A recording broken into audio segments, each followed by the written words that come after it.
Hello, welcome to True Crime and Tarot. I am Natalie, and today's case is on Jonathan Fraser. So, Jonathan Fraser, he was born on May the 11th, 1995. The place of birth was in Hawaii at the time. So, his hair colour is brown, wavy, shoulder length, and his eye colour is hazel. His height is 5'7", and he was weighing 150 pounds. Jonathan had four large scars on his face. So one is beneath his left eye, another one is under his nose, and then it is two that is on his chin. The FBI is offering a reward of up to $20,000 for the information leading to the arrest of the individual or the individuals that is responsible for the disappearance of Jonathan. So Jonathan was last seen then on July the 30th, 2016 at his Hawaii Kai apartment. And it is located at 6233 Keokuk Place in Honolulu in Hawaii. Jonathan was reported missing then on July the 31st, 2016 by family and his friends. On August the 8th, 2016, the investigators had discovered Jonathan's vehicle, which is a 1994 grey two-door Honda hatchback bearing with the Hawaii license plate, which is SXCO21. And it is parked near the intersection of Summer Street. And I can't pronounce this name, so I'm going to have to spell it. So it is Kuliouou. So I think it is Kulio. I'm not too sure. I do apologize. Road in Hawaii Kai. There have been no reported sightings or any contacts by Jonathan since his disappearance. So if anyone has any information regarding his disappearance or anything to do with this case, then they are to call Honolulu office on 808-564300. So that is 808-566-4300. Jonathan had a girlfriend and her name was Ashley Wong.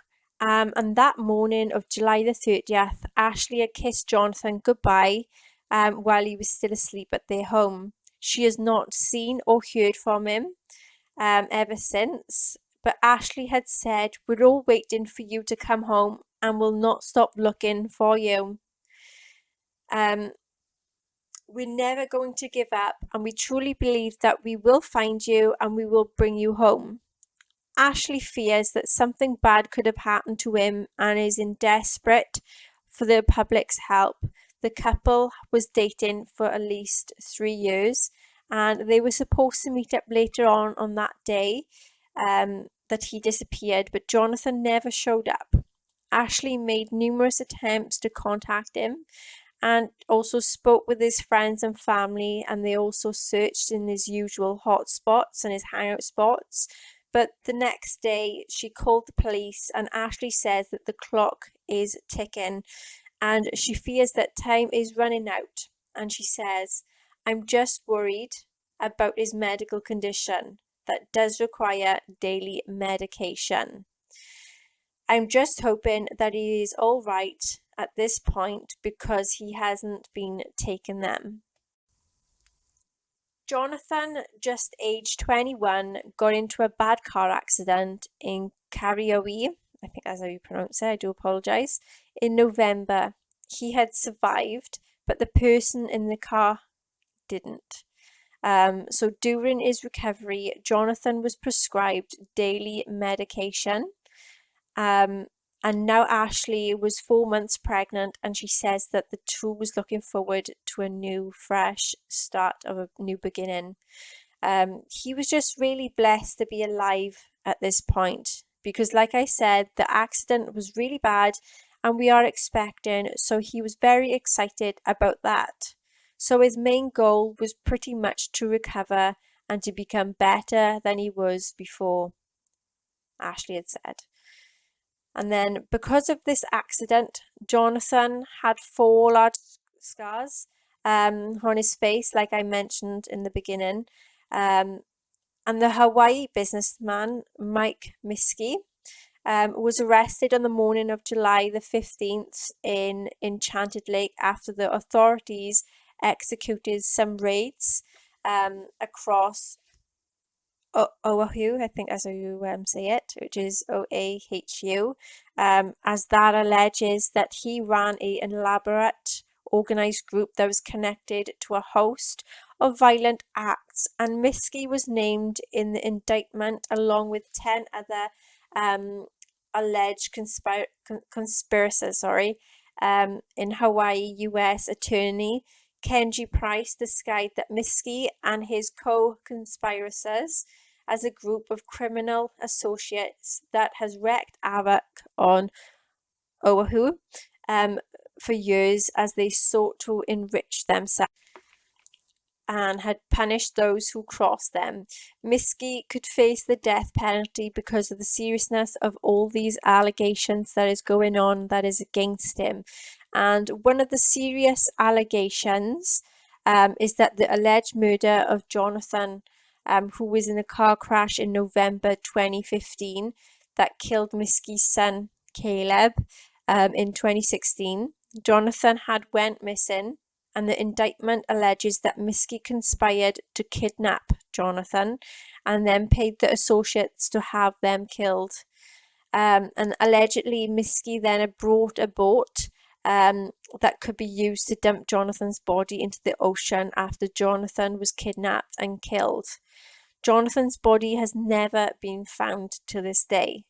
Jonathan's mother describes him as a very mellow, quiet, and a good friend to everyone that he met and everyone that was in his life.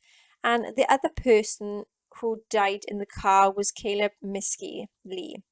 And his father is Mike Miskey, so is also a former club owner with a violent criminal past. And that included a assault charge for allegedly attacking a NFL football player with a champagne bottle. That charged eventually dismissed when the victim refused to return to Hawaii for the trial. So Jonathan's mum then is Shelley Miguel, and she suspects that foul play is definitely the root cause in this disappearance. And she had said, "My son didn't just disappear. He would never. Please be strong." To come forward to speak to the FBI directly, said Shelley. "And I just want my son. I just want my son. Please. We're going to be pursuing all logical leads to include every individual who are associated with his apartment and the individuals that is associated with his vehicle also." Okay, that was coming from Arnold Lanui. I think that's how you pronounce it, which is Laanui. So this is where I come in now, and I decided I want to do a tarot reading on this case. There is 4 main questions that I have asked, and first one is, what happened to Jonathan Fraser? 2, who was involved in the disappearance of Jonathan Fraser? 3, where is Jonathan Fraser? And 4, what is the final outcome to be for Jonathan Fraser's case?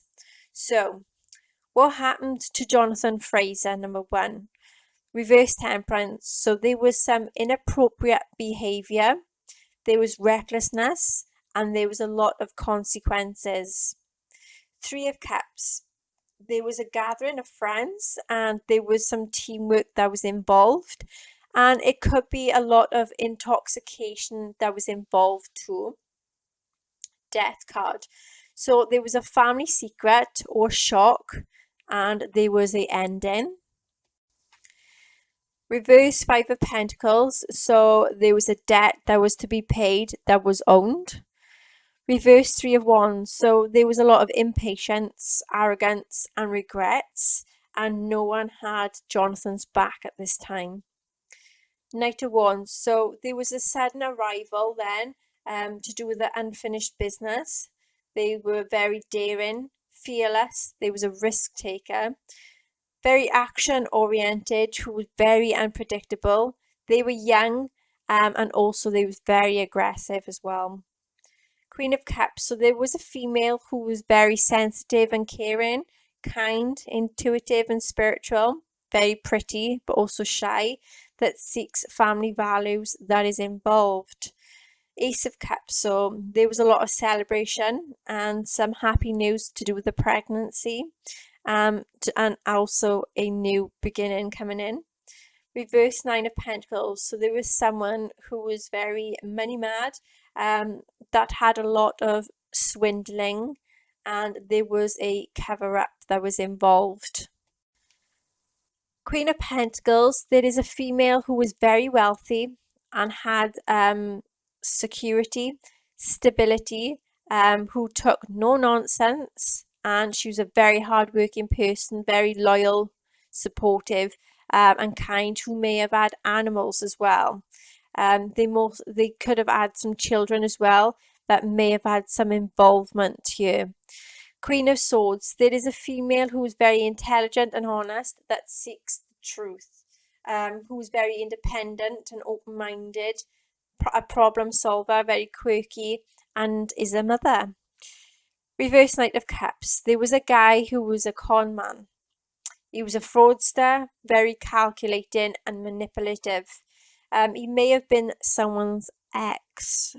They held a grudge. They was a very much a big troublemaker and was involved in abuse and drug dealings. Who was involved in the disappearance of Jonathan Fraser? The Lovers card. So there was a couple that was in a relationship.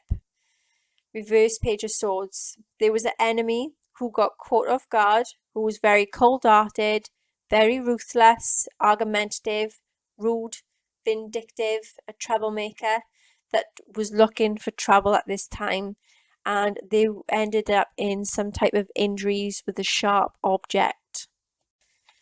Reverse Devil. Then there was a lot of drugs involvement and crime and seeking revenge. With the Three of Swords, there was sadness, hurt, pain and sorrow. Reverse Emperor. So they are very unpleasant, this person was, or persons. They were corrupt, miserable. They done some brutal, highly confident, and won't accept responsibility for what they done. Two of Cups. There was decisions that was made. There was some truce making or a relationship decision that was to be made. Knight of Swords. So there was a sudden arrival, being very direct and rebellious, and they took action. They were very much risk taking here as well. It was involvement in a dispute and arguments. Reverse Seven Cups. So there was a reality check and a realization, but also being a bit clueless as well with that, and there was a sense of being drugged up and having foggy vision. Judgment. There was good and bad that was being exposed and fighting for something, and also asking for forgiveness. Reverse Four Cups. So there was drugs involvement and a lot of restlessness and feelings of being spaced out. Where is Jonathan Fraser now? So we have Four of Swords. So Jonathan has passed away and is at peace. So that's what we have first. Ace of Swords. There is assertiveness for a breakthrough, giving some mental clarity and justice by using their head and not using their heart at this time. With the reverse High Priestess, then there is secrets that is to be revealed, which has a lot of frustrations, and also impatience here as well. With the reverse Seven of Wands, there was foul play involved and also sharing some form of a territory. With the Tower, there was a sudden unexpected situation that was very traumatic and had some catastrophic situations that was involved where people had turned against Jonathan. reverse wheel of fortune. So there is struggles and setbacks and some delays that was involved. What is the final outcome to be for Jonathan Fraser's case? So reverse nine of swords. So there was someone who have a breakdown that has a lot of mental anguish, that had a lot of guilt, remorse, and hopelessness. Ten of Wands, there's a huge weight on the shoulders and being weighed down. There is working overtime and taking on too much. Reverse Eight of Pentacles, so there is to be carelessness, laziness, not doing any work, taking shortcuts, and there is no efforts here. Reverse Two of Pentacles, there is to be poor financial situation and overwhelmness of demands and a information overload. Reverse Six of Pentacles, there's someone who abuse their power and their position, and there is someone that's very judgmental. Reverse Hangman, there is things that is not to be resolved as of yet, and there is someone that is putting blame on another and they are hiding something. Eight of Wands, so there is to be some travel over water, and there is results and things that is finally coming together, and it will be quick action that is coming in, and it is some very exciting news. With the Ten of Swords then, there is to be finally some closure coming in to do with what happened to Jonathan. There was to do with a very catastrophic situation and betrayal. It was involved with violence as well, and an assault, and stabbed in the back and being used. Okay then, so that is the case then of Jonathan Fraser. So that is what I have. If anyone has any more information on this case, feel free to contact the local FBI on this case. If anyone has any other cases they want me to work on as well, then please feel free to comment in the comment section below. And if you enjoy my content on my channel, please like, share, subscribe, and hit that notification bell. And until next time, take care.